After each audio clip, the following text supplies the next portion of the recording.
چوراہے کے اندر T V لگے ہوئے ہیں.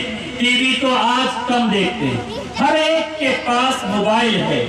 موبائل سب کے پاس موبائل ہے. اور موبائل میں کیا ہوتا ہے, وہ پیکج ڈلاتے ہیں. کس کے لیے؟ کرکٹ دیکھنے کے لیے لگاتے کہ بھائی پیکج, ایکسٹرا پیسہ ڈالتے ہیں کرکٹ کا کھیل ٹورنامنٹ دیکھنے کے لیے.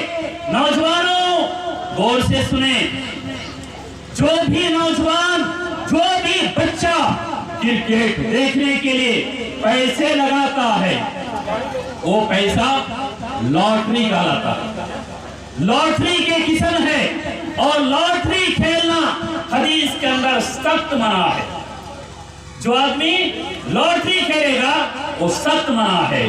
اور یہ جو آپ جوا بازی لاٹری کھیل رہے ہیں, قرآن نے کیا کہا؟ ان المبذرین کانوا اخوان الشیاطین, شیطان کے بھائی بن رہے ہیں. دوسرا, آپ کا قیمتی وقت ضائع ہو رہا ہے. آپ کا وقت ضائع ہو رہا ہے, برباد ہو رہا ہے. قیامت کے دن جہاں بنی آدم سے 5 سوال ہوں گے, ان میں سے ایک آپ سے سوال ہوگا, تم کو جو عمر دی گئی تھی تم نے اپنے عمر کو کہاں ختم کیا؟ تیری عمر کہاں کٹی؟ خدا نہ خواستہ ہماری 50-60 سالہ زندگی میں 10 سال 5 سال صرف کرکٹ کے پیچھے ختم ہو گئی, تو کل قیامت کے دن ہم کیا جواب دے گا؟ کبھی آپ نے اس کی تیاری کی ہے؟ نہیں تو آج سے فکر کیجئے, غور سے سنیں. اس کے بعد آئیے, ہمارے نوجوانوں کا دوسرا مشغلہ کیا ہے؟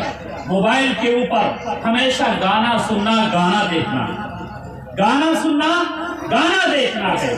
اللہ تعالیٰ قرآن عزیز کے اندر ارشاد فرماتا ہے, وَمَن يَشْتَرِ لَهْوَ الْحَدِيثِ لِيُضِلَّ عَن سَبِيلِ اللَّهِ بِغَيْرِ عِلْمٍ. جو لوگ گانے بازی کی چیزوں کو خریدتے ہیں, خود تو ڈوبے صنم, اوروں کو بھی لے کر ڈوبے. خود بھی گمراہ ہوئے, دوسروں کو بھی گمراہ کر رہے ہیں. آج ہر گھر کے اندر گانا بازا. آج ہمارے نوجوان ہمیشہ دیکھ کے گانا سننے کے عادی ہیں. اللہ کے رسول صلی اللہ علیہ وسلم نے فرمایا, ملعونان صوتان ملعونان فی الدنیا والآخرہ, دنیا اور آخرت کے اندر 2 آواز ملعون ہے. صوتان ملعونان فی الدنیا والآخرہ, 2 آواز اللہ کے نزدیک